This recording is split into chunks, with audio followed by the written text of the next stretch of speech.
Hello crafty friends! Thank you for watching another one of my watercolor technique videos. This is the third video and this is actual watercolor paper that we're going to play with. We're going to use the aqua painter and watercolor paper and some ink and make this beautiful background. So let me show you how I made this card. We're going to start with your 2 pieces of watercolor paper. This is actually intended to use water on, so I thought, oh, we better learn how to do that. So you should have a scrap piece, that's going to be for that little heart, and then you should have your main picture piece. And I have 3 colors that I'm using. I'm using Bermuda Bay, Old Olive, and So Saffron as my inks. So Saffron. I'm going to start with So Saffron because it's the lightest color, and I squish the lid so that there is ink on the lid for me to use. I have done the same for Old Olive and for Bermuda Bay. So I'm probably going to need more from the Bermuda Bay, so I'm going to squish it a little bit harder. There we go. Okay. Now, with the watercolor paper, you definitely want to get it very wet. You want it nice and wet to use. So I'm moving all my other pieces out of the way. And so with your spray bottle, make sure you get the paper really wet. The wetter, the better. Okay, so I've made it soaking wet, and I probably should have put something down underneath it, but that's okay. All right, so again, I have my aqua painter and my flower. I have to kind of keep that in mind of where kind of that placement's going to be. So the yellow, I'm picking up yellow color with my aqua painter, and I'm going to just apply the color. I picked up something gross. What is that? Get off my paper. Okay, and I'm just applying the color, and you can kind of just let the colors run. And I like that I still have a little bit of control with the color. Like I still kind of get to tell it where it goes. And if you want more, you want to kind of do it in sections, right? So you're going to want to let the kind of the first layer dry, and then you can apply more.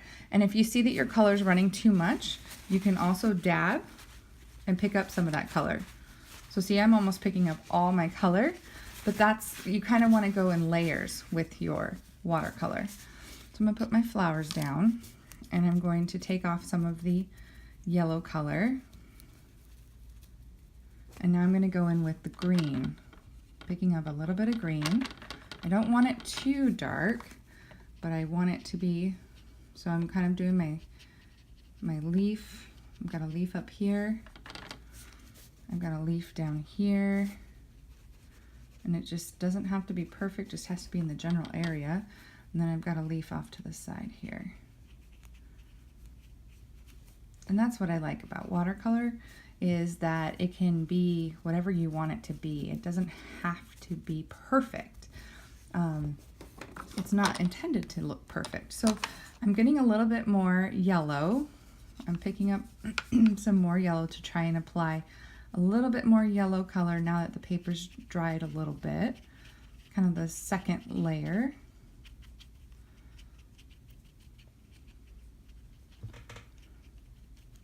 Okay, so I've got that.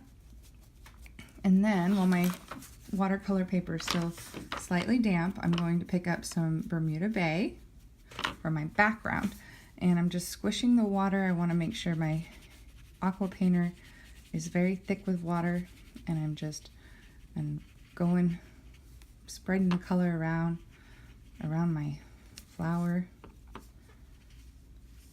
and I'm just going to dab that off because it's excess water. Color again.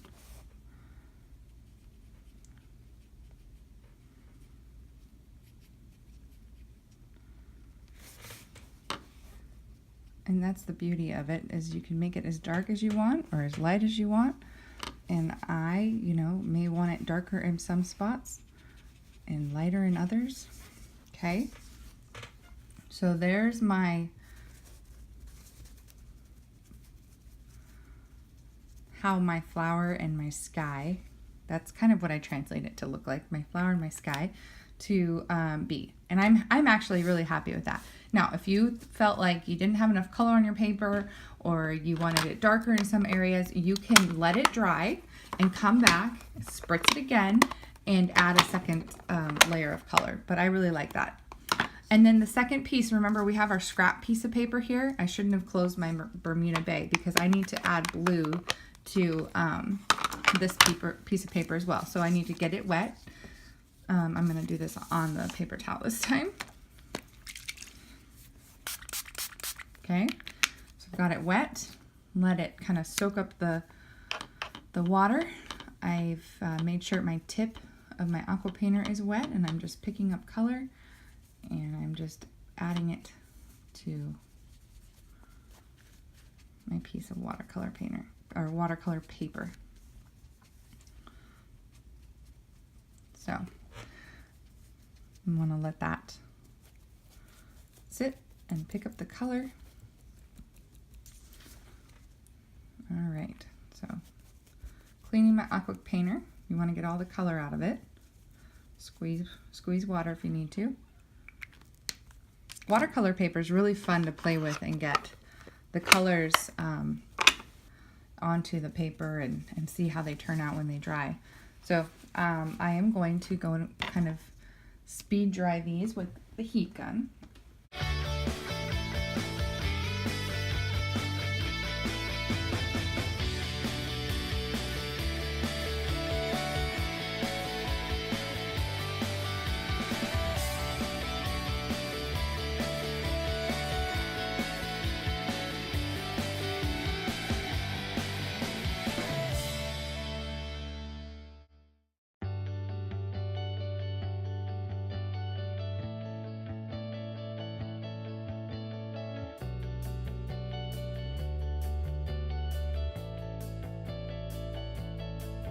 All right, now my watercolor paper is dry, and I am going to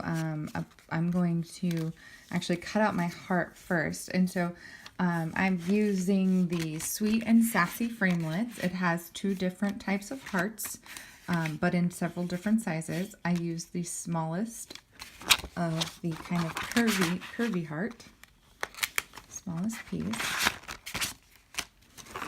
Okay, so I've got to get my big shot here.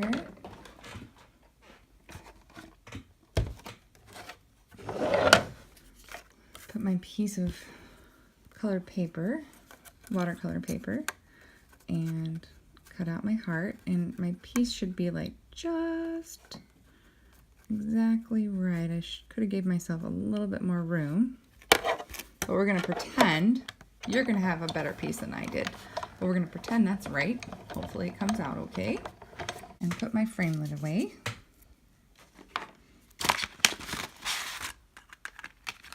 Sweet and Sassy framelits are a must. I mean, who wouldn't want several different sizes of hearts to work with? All right, so then the rest of the pieces we're going to assemble to make our card. And so you have your base is Bermuda Bay. One of my most favorite colors. You're going to have a piece of the Wood Textures Designer Series paper. This makes a beautiful background.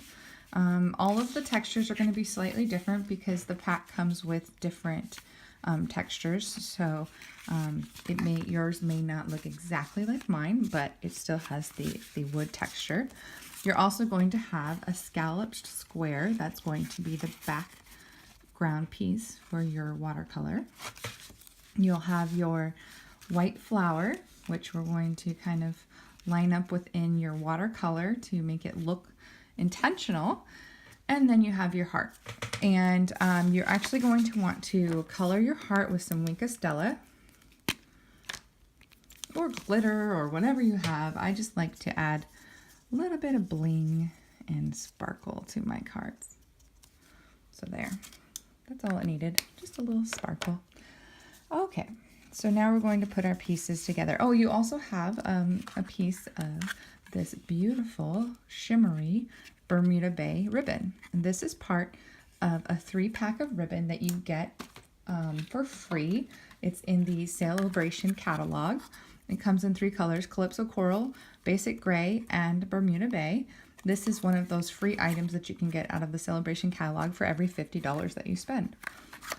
I'll be definitely getting more of this. I love this ribbon. Okay, so we're gonna lay or glue our layers down.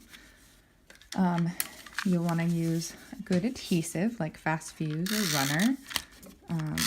For the Wood Texture Designer Series paper, I can just use regular Runner because I know that that's going to hold just fine, and you'll just center it in the center of your base. Okay, and then we're going to build, we're not going to put anything else on there yet. We're going to build up our watercolor piece. So for this piece, I am going to use Fast Fuse because it curled up a little bit on me, which is normal. Don't freak out when yours does. Again, you can sandwich it between 2 pieces of cardstock and run it through your Big Shot, and it will flatten out a little bit. Or you can just use a really good adhesive like Fast Fuse, and it will hold it down. All right, so I have my base, my scallop square, and I'm just centering this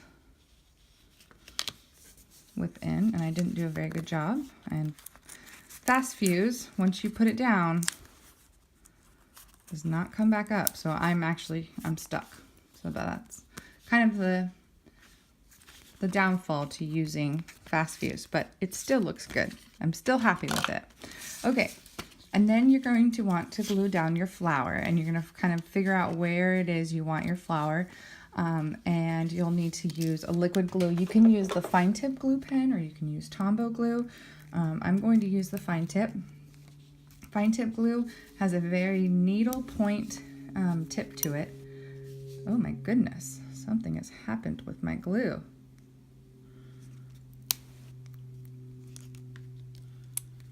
Oh, it still works. That's a miracle. What happened?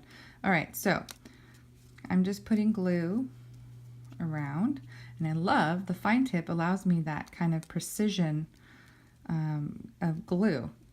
I can get glue where I need it, and it's not gonna spread everywhere and make everything sticky. The fine tip is nice. Now, it's not tacky glue, so you actually have to kind of hold it down in place for a while, and you have to make sure that this needle point on the cap goes into the fine tip, and that prevents the glue from drying. And because once it dries, you are SOL. You won't be able to get it out anymore. I'm gonna dab this glue off because I don't want it to stick to my card. Okay, so got glue on my piece. I'm going to put it on my piece of watercolor paper. And again, I have to kind of just hold it down for a minute because fine tip glue is not like an immediate glue. It's not like Tombow. Tombow will stick to you and to everything else immediately. But see, it doesn't ooze out the sides. It's very precise. It's very small amounts. That's what I use my fine tip glue for. Okay, so then I have my little heart. Oh, actually, before I do that, I need to stamp something from the heart. So here's our original. It's got from the heart right up there. This saying is from the Petal Passion Suite, the Petal Palette stamp set. And they have a lot of beautiful sayings in their in that stamp set, which is part of the reason why I fell in love with it. So I'm going to be stamping it in Bermuda Bay. You could have done this before you started gluing things down. Sometimes it's nice to have things glued down first, as long as they don't get in the way, so you can put things where you want them. So there you go, from the heart. And now I'm going to put a dimensional on the back of my heart and then glue it down where I want. So you can put it anywhere you want. I could try and hide up my gluing mistake that I did here where my scallop isn't showing very much. I could put it down here if I wanted. I can put it up here. I can put it off I can actually put it off the square a little bit, which is kind of a cool look. Okay, so it's really up to you where you place it. Now, before we glue this down, we need to put our ribbon behind it. And so you'll just grab a piece,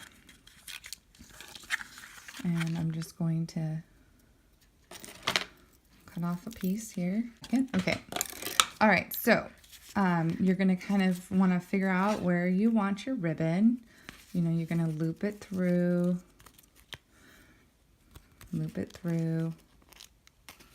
okay, and then when you're kind of happy with the design, you've got to glue it down. You can use dimensionals because my scallop square is on dimensionals, so there's a little bit of space. So you could use dimensionals to kind of hold down your ribbon in place and kind of kill two birds with one stone. And that's what I'm going to attempt to do. So see here, I've kind of got the ribbon, the dimensionals kind of holding the ribbon in place. I need one over here as well. You're going to be like, oh my gosh, that gal is dimensional happy, but they come in handy quite a bit. Okay. And you're going to loop it again. And you want a little end sticking out. All right, and then once you're happy with how you placed your ribbon, you're going to lay the piece down on your card. And there you go. You have a beautiful handmade card with some wonderful features: the watercolor, the Wink of Stella glimmer, the glimmer ribbon, and the wood texture. I'm in love with this card. I hope you like it as well.